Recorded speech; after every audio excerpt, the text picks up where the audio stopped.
I love you.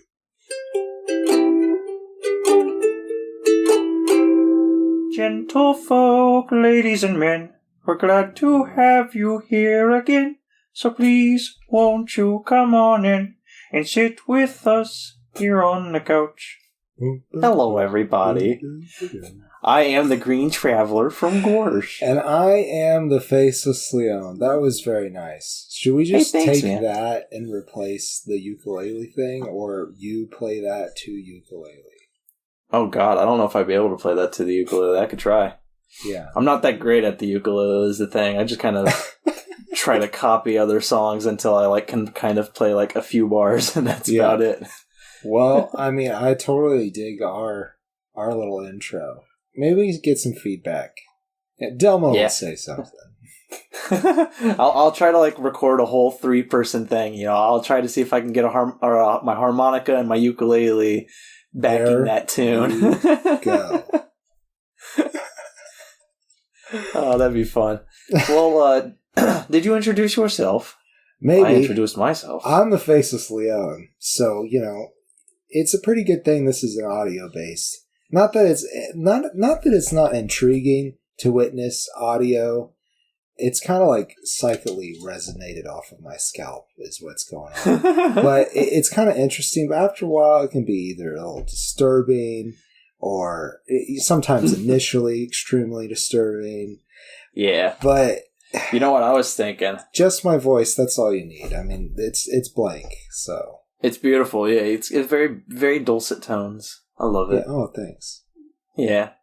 But you know what I was thinking? I mean, not to lead so early with an advertisement for ourselves, but someday, if we are able to turn this into a very good, profitable, fun, entertaining show, it would be hilarious if we can get every episode animated.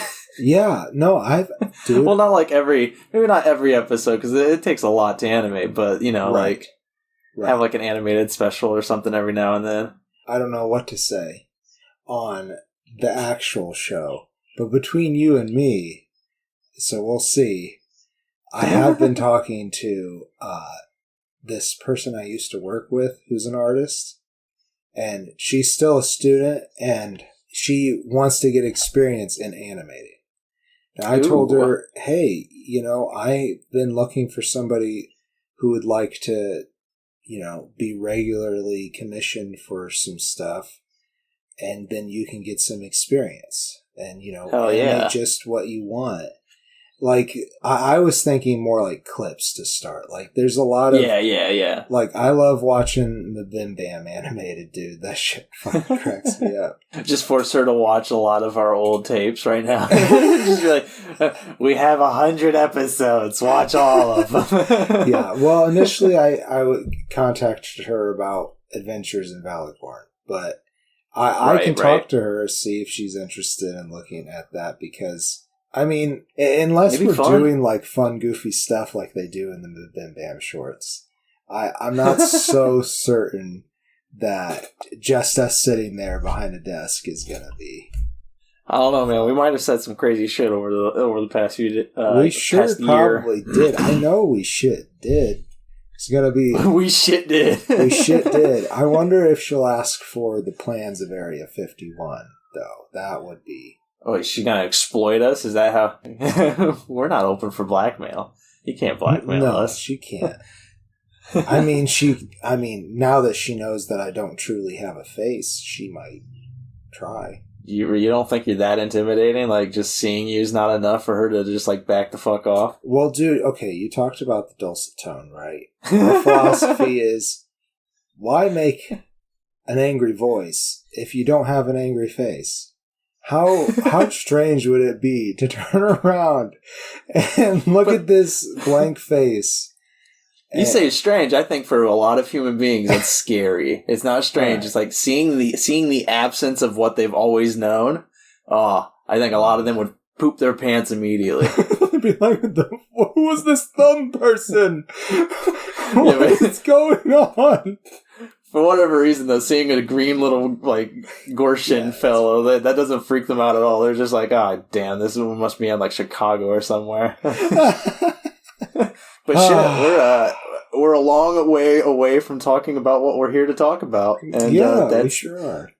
That's the start of our very special playlist. We're going to do the Halloween franchise. Last year, we pitted the first films of 3 of our favorite franchises and 3 of the most known franchises. Well, we'll just change that to the most known, because I can't say that all of these are my favorite franchises. That's fair. I can't either, but like I do binge watch all of these like every single Halloween. They're just easy films to put on and just be like, all right, you know, like even if I don't like them, it's just somebody's getting stabbed in the background and I can just paint.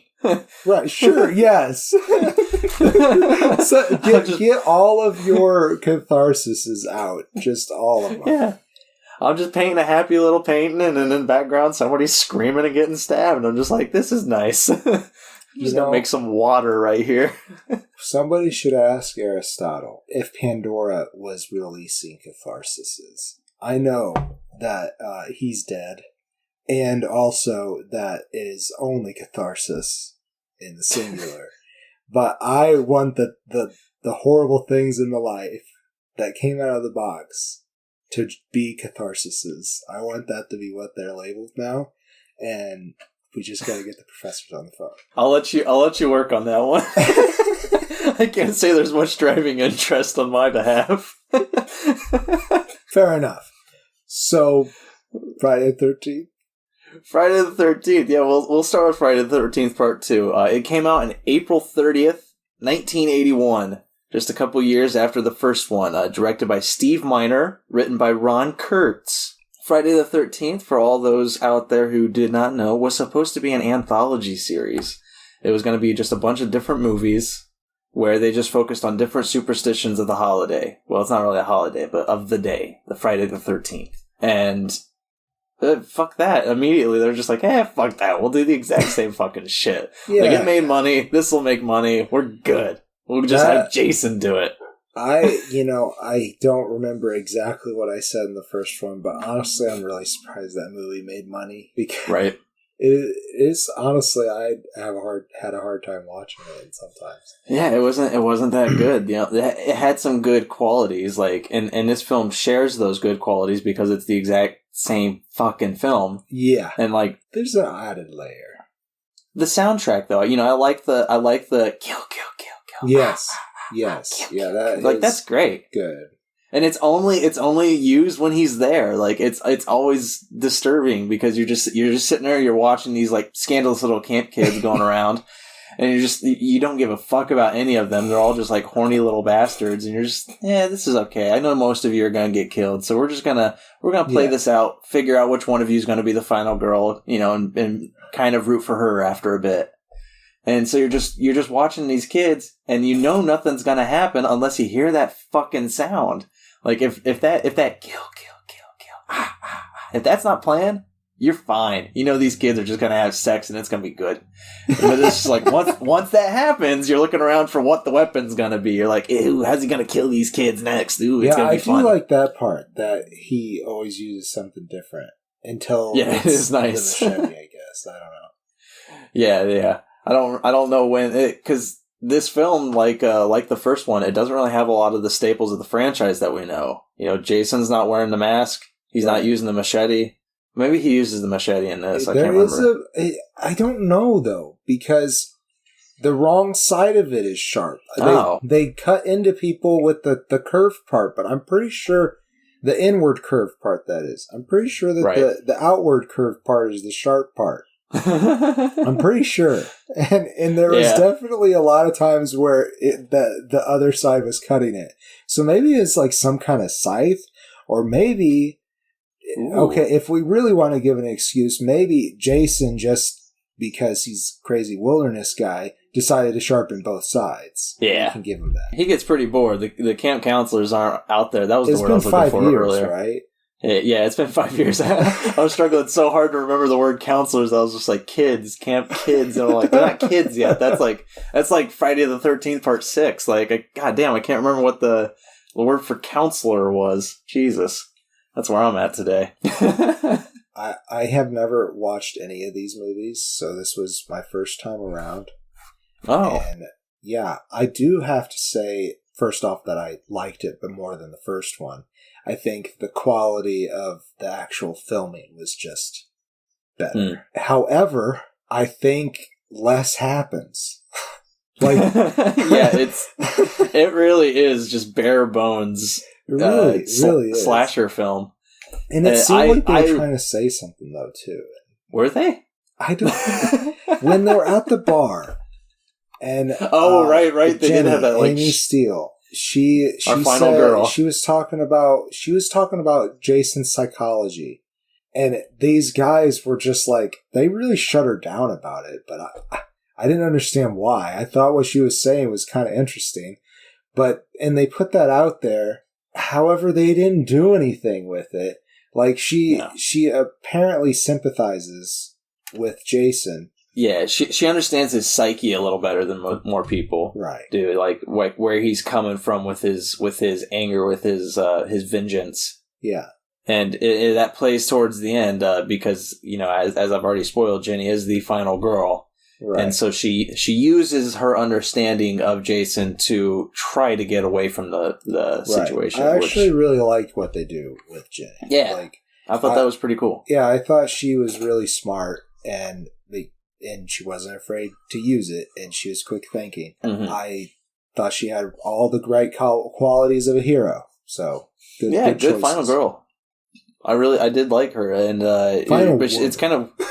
I'm sure they said final girl. This shit definitely had a formula. Yeah. I was gonna say that's just the tropey name for it. Like that's just what everybody calls it. And you're right, final woman, but it's just. From 20 plus years of just studying horror films, it's just ingrained in me. But I will work on it. But the one thing, because you said that you like this more than the first one, and I kind of agree. Like they're kind of just equal for me. Like they're both kind of just bland slasher film. Yeah. But like the first one had the lady who played his mom. I sadly can't remember her name. Betsy. She. Yep, Betsy Palmer. Mrs. Voorhees, played by Betsy Palmer. And though she was absolutely insane, and it was kind of funny at times, it was great act. Like she was good. Yeah, she was a really interesting killer. She was the best part. She was the gem in the badly filmed turd. Exactly. I'm sorry, that's not a good movie. It's just this film though is lacking that killer because Jason's awesome. I know people love Jason, and I do have a weak spot for him. I think he's hilarious. I love his just tenacity to absolutely brutalize camp kids, but it's just or campers in general. Right. But it's so I don't know. In this film, he is just kind of he's kind of like Doomsday from DC Comics. He's just a brainless monster that's just going. He just sees kids having sex and he's like, kill. He's just like, I'm gonna grab a harpoon and stick it right through him. Like, he just goes and goes, and it's kind of weird. Whereas, like, it felt like there was more of a motive for her character, which kind of lifts that first one. I don't know. They're still equal for me. It's like it. I gotcha. The killer of the first one lifts it to the quality of the second one, and so I just don't like. Sure. I don't like either of them. That's 100% fair. I do want to give Jason because I thought he was well played. His name was Warrington Gillette. I wanted to give him credit. Well, that's the unmasked one. Oh, really? Yeah, the stalker walking around without the mask is Steve Daskowitz. It's one of those word names that ends with a W-I-S-Z. I see. In IMDb, he goes as Steve Dash, but Dashkowitz. Dashkowitz. That might not be right because I'm sorry, sir. We're sorry. Yeah. But yeah, Warrington Gillette is the unmasked one, the one with the marred face, shall we say? I don't know how I feel about the face. But, yeah, it's it's a little weird. It's also weird because it's like it kind of just seems like I mean, I know that I think he was disfigured as a child, right? Like he had he is supposed to be. Yeah. And that's the vision that the woman at the end had in the first movie was like, this disfigured child coming up out of the lake and grabbing her. Right. And they also take the first 12 minutes of this film to literally rehash the last 20 minutes of the first film. Oh, yeah. They bring her back. What was her name? They bring her back just to fucking... Yeah, just to fucking kill her off. Like he was so cruel. He stalked her into town, to her whatever city she lived in, and they killed her. And it's like, why even make it a dream in the first place? Like, in that first movie, like, why make her imagining Jason jumping out of the water and attacking her just be a dream? If you're just going to kill her in the first few seconds of this one, it's idea. The character's name was Alice, though, and is played by Adrienne King. Nice. Yeah, I feel sorry for her because I don't know if they were just like, hey, do you want to come back? And she was like, oh, sure, I would love to be part of this franchise. And they're like, no, not to be part of the franchise. We're going to kill you. We're going to pass it off to another person. Well, Jenny is a badass, so. Yeah, she is a badass, that's true. But I just feel bad for Alice? Is that the name you just said? Alice. That I just immediately walked away. But no, I don't know. I don't like the face either. That was the original point we were talking about. It seems like it didn't age well. They kind of were just like, how would that child look as an adult now? And then they're just like, Sloth from the Goonies? And I was like, okay. Yeah. Well, so I think the problem I have with it, and this is where I think, whatever point Jenny was trying to make at the bar could have been tried to use and be solidified and made stronger and actual, a decent, I don't know, what's the word I want to say, starts with a C, comparison, that's not it, to society and how we treat people with, I don't know the terminology, to be perfectly honest, the preferred terminology, but I do know that there are people who suffer from ailments that make them look as this person is depicted in the movie. So I feel, I don't know. I don't know if I feel like you said, it doesn't really seem to age well, I think, on a social level. It definitely, it's like they definitely needed something better to choose, and that's where the mask comes into play. Once they get that hockey mask, now you've got your killer. Now you've got an image that you can put forth. You don't need to take the mask off ever. It's the hockey mask killer. That's great. But it's not in this movie yet. We just have a guy with a sack on his face. Yeah, it's a very strange look. It's kind of like a farmer with a sack on his head. That is exactly what it is. It's true. It's true. It really is. But, I mean, if we're ready for closing statements... Yes, I think so, 100%. Yeah, I don't remember what I gave the first one. I would assume I gave it a 1.5, but I give this one a 2 stars. It's a slasher film. It's something, again, it's something I just put on in the background and I do something else too during the Halloween season. Yeah. And it's perfect for that. You get your screams, you get your kills, even though they're boring as fuck, but it happens. It's only an hour and a half, too. Yeah, it's only an hour and a half. And there's 2 people who have sex and then get harpooned to a bed. It's pretty cool. That actually was pretty cool. Yeah. That character, I don't remember what those people's name was or. I mean, they kind of did that in the first one, though. There was a scene in the first one where the 2 kids have Kevin sex Bacon? And then get. Yeah, because he's the one who gets killed, right? In that scene, I think. Yeah, he is. Yeah, but he went through both of them in this one. Yeah, they one-upped it. That's true. Yeah, they sure did. That was pretty cool. I was trying to remember what those characters' name was. God damn, I need to go back to school. I think they were Sexual Pervert 3 and Sexual Pervert number 4. That I don't know. Honestly, the female in the pairing, yes, I would say maybe yes. The gentleman was just like, okay, sure, I guess. So sexual pervert. Oh, okay. So sexual pervert number 3 and nonchalant bystander noob number 2.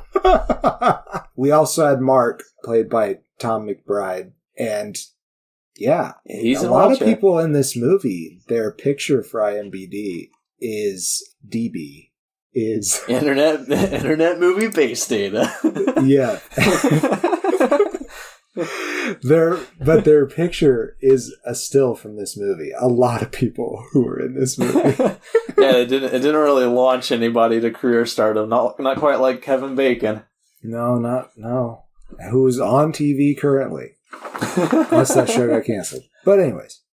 I didn't do my closing statement. I'm going to give this... honestly, this movie I think is competent. So at the very least, I will give it a face.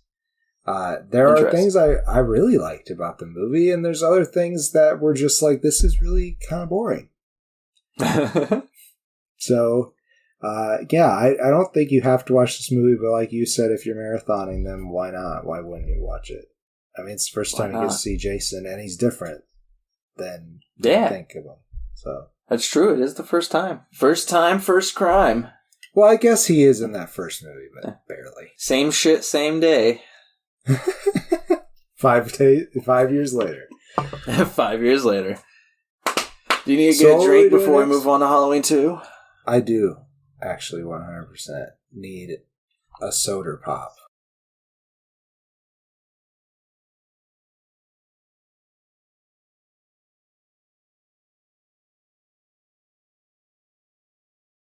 I was reading my notes and I love my last note. Why does Lori always drop her fucking weapon? Except I spelled fucking wrong and I said funking. Why does Lori always drop her funking weapon? Why does she always drop her funking weapon? That funking think. Yeah, I think we're back right now. No. Yes, we are. Perfect cut on. Well, we're back with Halloween 2, and it came 6 months after Friday the 13th Part 2. October 30th, 1981. It had to be Halloween, yeah. It had to be Halloween, except they missed it by a day, but that's totally fine. Well, sure. Sure, it came out like midnight or like, late night, October 30th, so it still felt like Halloween. But we're back. Nobody wanted to do this film but the eager producers, and we're back with it. It's so fucking sad. Like, John Carpenter and Deborah Hill returned to write it. Jamie Lee Curtis returned, but basically only if she had no scenes whatsoever until the very end. Like, she spends most of this film in a coma in the hospital, or just looking dazedly at the ceiling. This movie stars Donald Pleasence. Oh, sadly. Oh, man. Which I feel like he was interested in. It's not that I don't like him, it's just that his character is literally a joke now. Because in the first one, it's kind of like, okay, you're a little riled up. I mean, you've been trying to be a psychiatrist to a person that is purely evil. And love or hate that first movie, it kind of makes sense that he is a little riled up that this person has escaped. And he is willing to, scare kids away from a house if he thinks it'll protect them, and also get a little bit of a chuckle out of it. It's kind of funny. But in this one, he is just a wild psychopath who should not be running around with the cops trying to find a serial killer. He almost shoots an innocent man just because he looks like it's Michael. He does. Okay. All right. I don't know. That might be a spoiler. He does look like Michael, but if you remember, that mask was just a Halloween mask. Yeah. Okay, yes. 100%. And that kid just happened to be on the same night wearing the exact same costume. Which I know that is very much something that can happen today. I don't know how common that would have been back then. But that kid also was not nearly as tall as Michael. No. And also walked nothing like him. Like, he looked like he was walking like he was running away. When have you ever seen Michael pick up the pace? The dude has one speed. He goes no faster. Yeah, and Michael probably wouldn't run away anyways. I'm not going to say he would go in straight in, like when there's 100 cops around, but he'd just walk away. And then you'd lose him, because that's what Michael is. Exactly. He gets in the shadows and he's gone. And he definitely would not have let a cop car hit him. No. That's how you know Though immediately. I do feel really bad for that kid. I mean, like, Jesus Christ, Donald Pleasant. Yeah, it's so Sam bad, man. Loomis, Dr. Sam Loomis. Yeah, I thought it was Dr. Pleasance. But he is back, and he is the person that's being focused on more in this film because it's a continuation of the last film. The night after, the same night actually. It's not even the night after. It's the same night. I think it goes into the day. Oh, maybe it goes. Maybe it definitely starts Halloween night because they're taking Laurie right from. It wasn't her house in the movie that she ended up at. I don't know. I can't remember. She's babysitting, so I don't know. Maybe not. But yeah, it just picks up immediately. You follow Michael, and again, you have a really great opening scene with Halloween. You have that first person view of Michael roaming the backyards of this neighborhood. He walks into a person's house, he grabs a knife. Like, it's really so terrifying to think about him being in your house but not killing you. Right. Because there's this old couple that's just, the husband's watching TV, the wife's like making dinner in the kitchen, and she walks into the living room, and while she's in the living room, Michael just slips in, he's like, "Ooh, a knife," and takes the knife. And then when she comes back, she just finds blood where her knife was. Fucking teenager next door, dude. When she starts screaming, she's already on the phone with somebody, and she says, "Oh, he probably just decided to start beating her." Like, it was something, it was so nonchalant. I was like, lady, that's what's going on in your house. That shouldn't be going on. I know it's the 80s, but that shouldn't be going on. Nah, and for that statement, she gets slaughtered. So yes, she does. Yes, any sin, sin is worth your death to Michael, the Phantom. But that's kind of the sad thing is this whole scene sets up what you're going to expect from this movie because it's a really eerie, really good setup, and then the kill is just Michael jumps up from underneath the camera. And then it cuts up to his face, and then you just kind of get like a stab at the girl, and she's just like, "Ah!" And then it cuts back to Michael, and he's just like, has these wide eyes, and it's just like, "Ooh, I just did this.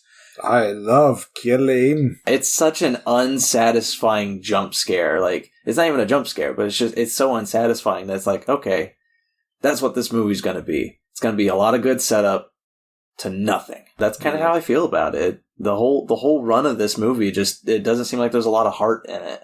From what I remember, I don't know how true this is. I could be mixing up all my films, but John Carpenter and Deborah Hill's original plan, they were going to cap off Michael's story and then do an anthology. Sound familiar? They're going to do an anthology with Halloween. Yeah. Yes, here we are. But they wanted to cap off Michael's story because he is the boogeyman. They wanted to do one more tale where they killed him, and that would be it.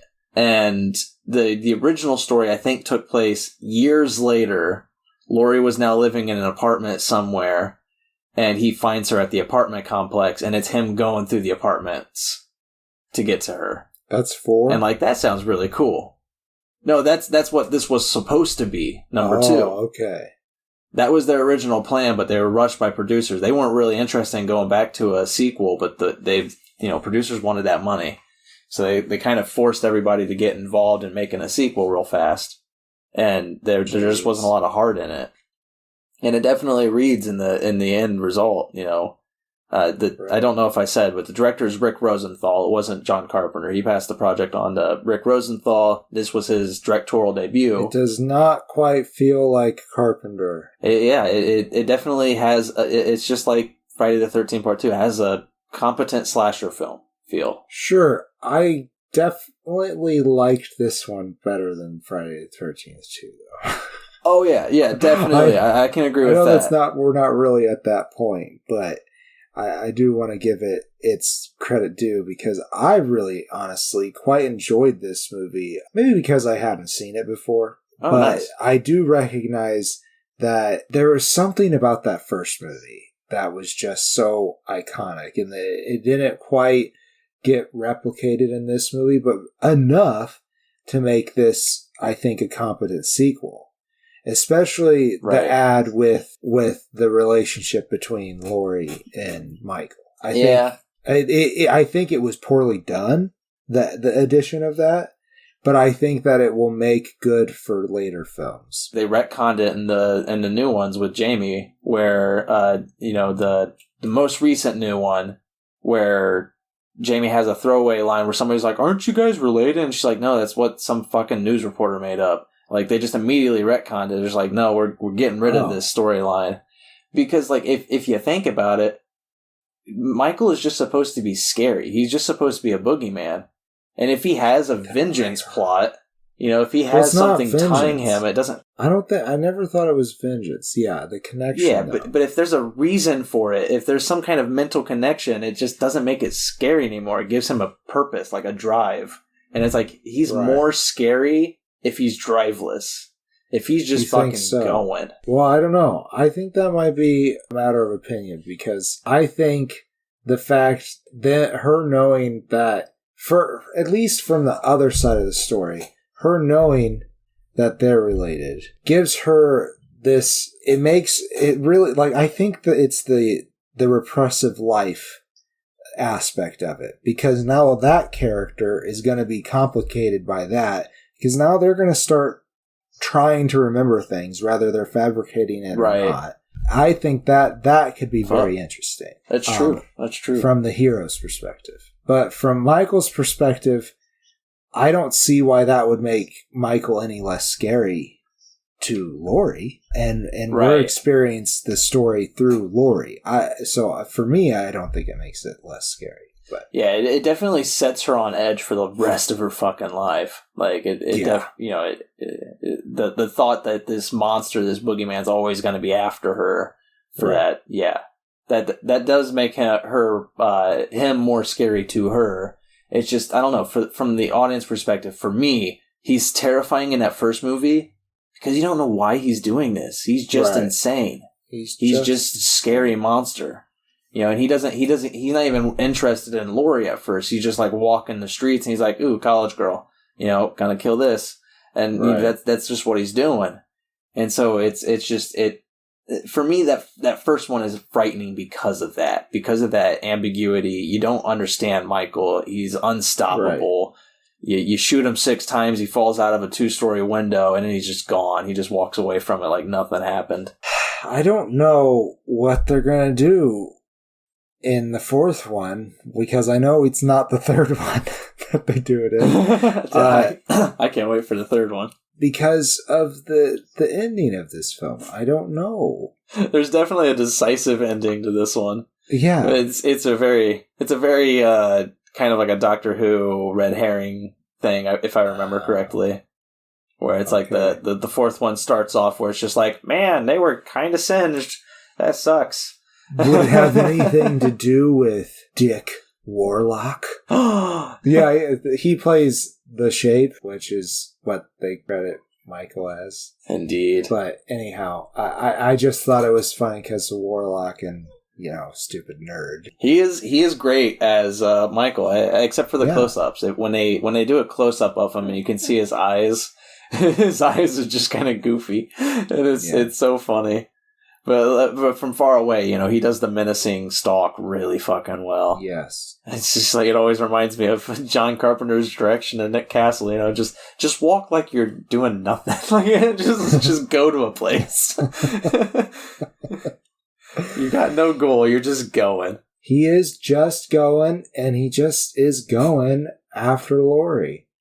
So, I don't know really what else to say without doing closing statements. What about you? Yeah, that's totally fine. I'm ready for them. I'll go ahead. Yeah, I think that it gets a face. I did enjoy watching it.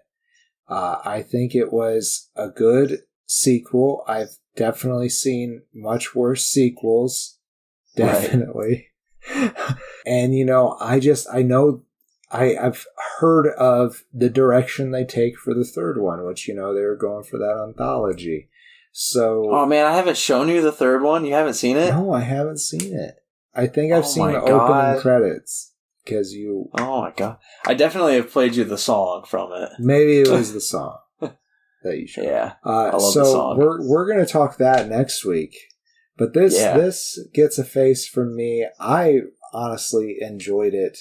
It might be a little more boring than the first one. It definitely suffers from the rehash element. Like because I feel like I remember reading that John Carpenter was like suffering from like severe writer's block or something while writing this because he couldn't figure out what to do with it. So a lot of it was just same old. Like I'm just gonna do a kill.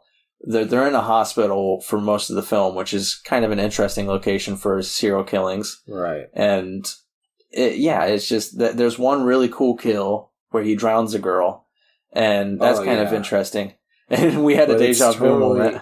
Yeah. It's totally from what is it called? Deep Red. Deep Red. Deep Red. Yeah, okay. Yeah. Because I had texted you, I was like, have we already reviewed Halloween 2? And you were like, no. We haven't. And I was like, are you sure? Because I remember the drowning scene, and you're like, yeah, it's this specific movie. I just can't remember the title. Yeah, I couldn't. And then I researched what we'd reviewed, and I was like, oh, it was Deep Red. That was the movie. And there's a drowning in Deep Red that is very similar to the drowning in this one. Yes, except very much so. I kind of remember Deep Red having better effects. Yeah, it was like the best scene in the whole movie. There was a couple really cool scenes, to be fair, in that movie. But that scene with the steam in the shower and them trying to write in it, that's just the whole thing. Yeah. And it would have been a really, really good scene in a better mystery movie. That's true. It's I don't know that scene completely threw me when I was watching Halloween 2 because I had like severe deja vu. And I was just immediately, like, obsessed with the idea that we'd already reviewed Halloween 2 on this podcast. Like, why did we do that? Why would we do that? But we haven't. This is brand new for you especially. And I give it two stars, even though it's better. Even though I like it more than Friday the 13th Part 2, I still give it 2 stars. It's just a good run of the mill slasher to put on in the background, but you don't have to pay attention to it. I appreciate that. So shall we move on? Did you sleep last night? Oh man, I didn't sleep that well, but it was alright. I slept pretty good once I got to sleep. Yeah. Were your dreams hijacked? No, I don't remember them. I don't think I slept enough. But, I've been having weird fucking dreams, and they've been like it's scarily like Nightmare on Elm Street. They've been like recurring dreams. So it's been really kind of annoying, but they're not like nightmares. It's just like the exact same dream. It's off-putting. But Nightmare on Elm Street 2, Freddy's Revenge, came out 4 years after the other films we've been talking about, 1985. Why it needed to be called Freddy's Revenge, I'm not entirely sure. He got revenge on them kids. Yeah, but they were different kids. But them kids. Them kids. All them kids. Them is kids.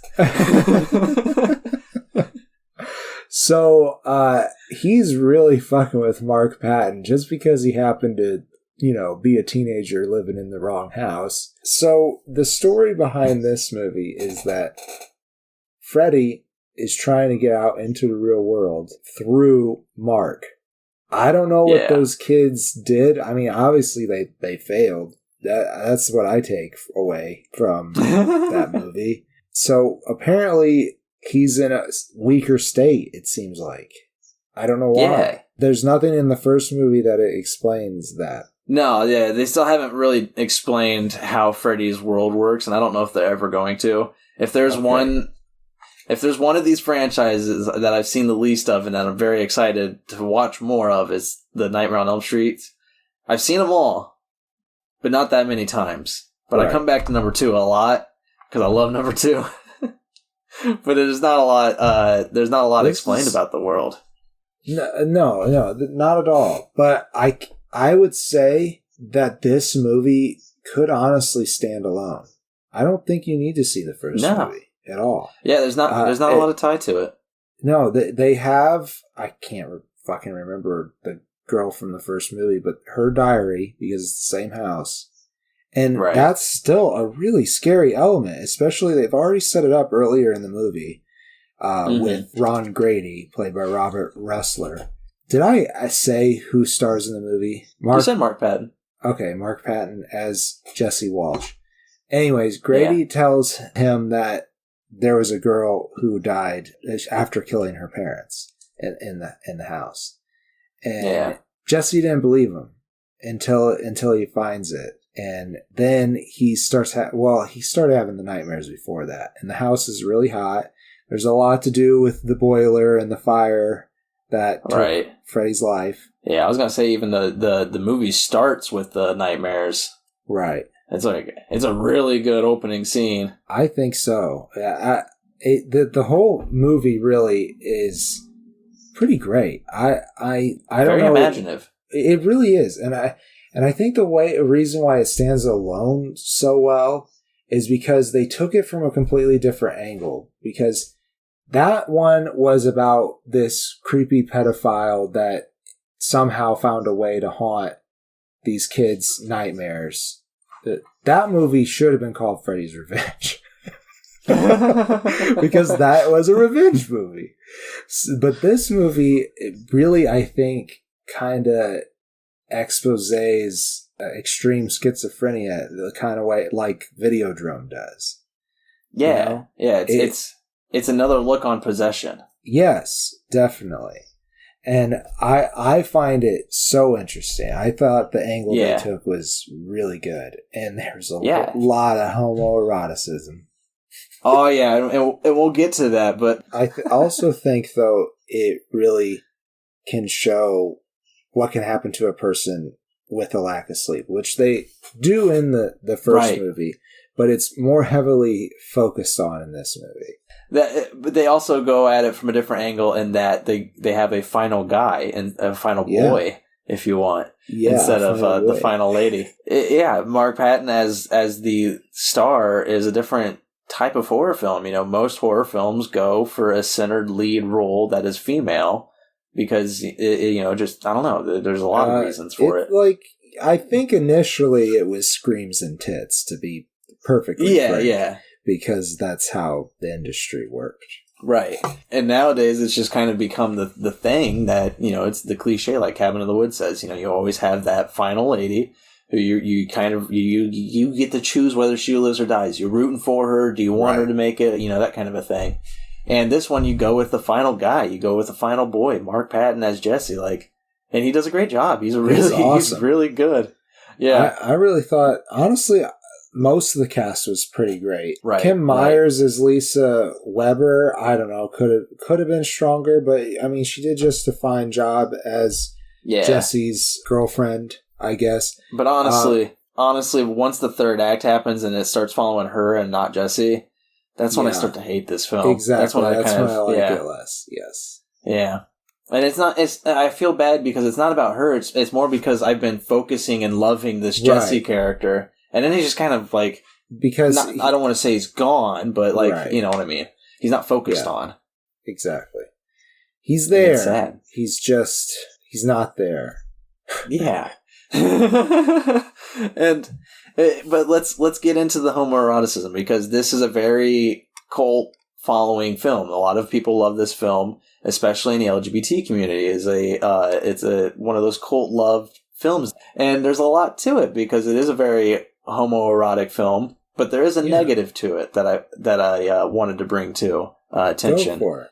It is great that that this film exists and that it has this kind of eroticism, but at the time of the filming, Mark Patton was closeted, and the filmmakers knew that he was a homosexual, and it was kind of their way of exploiting him to be in a position he didn't want to be in. Yeah, and that's not okay. Yeah, because now when he was doing interviews for the publication of this film and that kind of stuff, he was asked about the homoeroticism of the film, and he didn't want to talk about it because that was something that he was still, not wanting to make public. Yeah, you shouldn't force anybody out, for sure. Yeah. And I'm not sure if it did force him out, or if, if it was just like a trying time and then later he, overcame it and became public. I didn't look up that, but, I've always known this as a film to be loved in the community, and there's good reason for it, because there's a lot of just hilariously, the gym teacher especially is like, oh yeah. Oh man. Oh my God. That's really bad. Yeah. His death for sure. Yeah, well, I mean, also just finding him at the gay bar in general, that was just so great. That scene where like Jesse just shows up at the gay bar and is like, "Oh fuck, my gym teacher's here," and then also Jesse he came in his soaking wet pajamas too. Yeah. Oh man. And then also when he makes out with his girlfriend for the very first time, his immediate response is he runs to his best friend's house. Yeah, well, not his best friend. Really, this guy that he's only known for a few weeks. This movie only goes for the span of a few weeks. Well, right. There's like an epilogue that's later, but Grady, the stuff between him and Grady, it starts immediately. Like, yeah, I mean, they immediately have a fight over something stupid, baseball, sports related. And then they have to do push-ups together. I'm pretty sure there's a shower scene with them. I think so. And then there's the cafeteria scene where he yells at him. Right. Yeah. Then all of a sudden, Mark is at his house while he's trying to sleep. And he's like, dude, you have to let me sleep in this room with you. Yes. He's like, I have to sleep. And you have to watch me. Don't go to sleep. I'm having nightmares, and I just need you to watch over me while I sleep. Yeah. It's so sweet. That's where so it starts getting real and everyone starts dying. A lot of people die in this movie. I think, honestly, maybe more than the other movie. Well, you have to top your predecessor. You have to. Right. But there's no awesome, bed-killing Johnny Depp scene, though. No, there's a lot less of those big effects. But there is a lot of makeup effects still. Yeah, there is. And again, Robert Englund as Freddy himself fucking shines. Yeah. Oh my God, he's so much fun. I love him. Was this the first use of the bitch? Like when he gets really mad and he screams bitch at somebody? Or did he do that in the first one? I don't remember. Oh, I thought that was just a joke in Rick and Morty. I knew that it was Freddy Krueger that they were making fun of, but I did not know that Freddy Krueger actually, because this is my first round with these movies. I am a virgin, slowly popping my cherry. So, should we hop into closing statements? I mean, I feel like I could talk more about this movie, but right. Yeah, I'm ready for closing statement. I give it 2.5 stars. I know I've been talking I really love this film, but that third act really drags it down. Once it starts following Jesse's girlfriend, I lose interest. It's kind of sad from there. And the pool partying scenes, there's this huge scene where they're all partying at a pool, and Freddy comes out and starts slashing people to death. It's just so weird. I don't know. I'm so used to him being in the dream world that seeing him in the real world just did not feel right. And that's why I think it might even work better as a standalone. That's true. But at the same time, I really love Jesse. I really loved following his character for the first 2/3 of this movie. Yeah. The things they do with him are so funny and so fun. Yeah. And it's just, there's a reason I come back to this movie. 2.5 stars. It's a lot of fun. I think it is also a lot of fun. I'm going to give it a face. I don't think it quite gets a face and a half. But I'll say that it got closer than the other two movies. And for that reason, I'm going to say that it wins the threesome as well. That's fair. Yeah, I'm also going to choose it to win the threesome. I don't think any of these movies, in my opinion, did better than their predecessor. Friday the 13th Part 2 is very equal. Yeah, I think Friday the 13th might have. And if this was not labeled A Nightmare on Elm Street, I think that it could have been better. I mean, it's definitely that concept. and they bashed it over the head with Dr. Jekyll, Mr. Hyde. That's fair.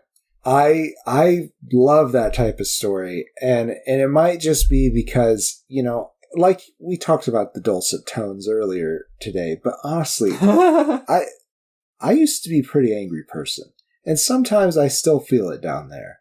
And you know, I had to work hard on it, and so sometimes I worry about this. So for that reason, this story, Jack Torrance and the Shining story, they all really intrigue me because they actually scare me. Yeah, you resonate well with them. Yeah, with that fear. I feel I root for them. I feel bad for them when they break. Yeah, I do have that fear of like going and saying like it's like, oh shit, maybe I like am hallucinating. Maybe like, oh god, right? I do, you know, like those kind of things. So I get it. I do get that fear. But you know, as we said, we give it to Nightmare on Elm Street 2, but I don't think it quite lives up to its predecessor. But as a standalone film, I think it could work. Yeah, I agree with you. A Nightmare on Elm Street it's classic for a reason. Yeah, the ending is goofy as fuck though, but so is this one. So yeah, this one had a lot of fun in it. Yes. Well, I think this has been the show. Yeah, man. We're gonna come back next this Thursday with our Patreon pick episode. That's right. If you are interested, you can help us out over on patreon.com/greenandfaceless. But we're gonna be talking some old horror films this Thursday. Pre-code, pre-Hollywood code. So it's gonna be very fun. And we'll see you then. I have been the Green Traveler from Gorsh. And I am the Faceless Leon. Safe travels, and good night. Green and Faceless on the Couch is a proud production of FictionWorks 19. If you like the show, please show your support by rating and reviewing us on Apple Podcasts. Like, follow, subscribe, wherever you might listen. We also now have a Patreon account. If you feel so inclined to support us in a financial manner, please become a patron by visiting patreon.com/greenandfaceless. You can also find more information about us on our Facebook account or on the FictionWorks 19 Instagram account. Thank you so much for listening.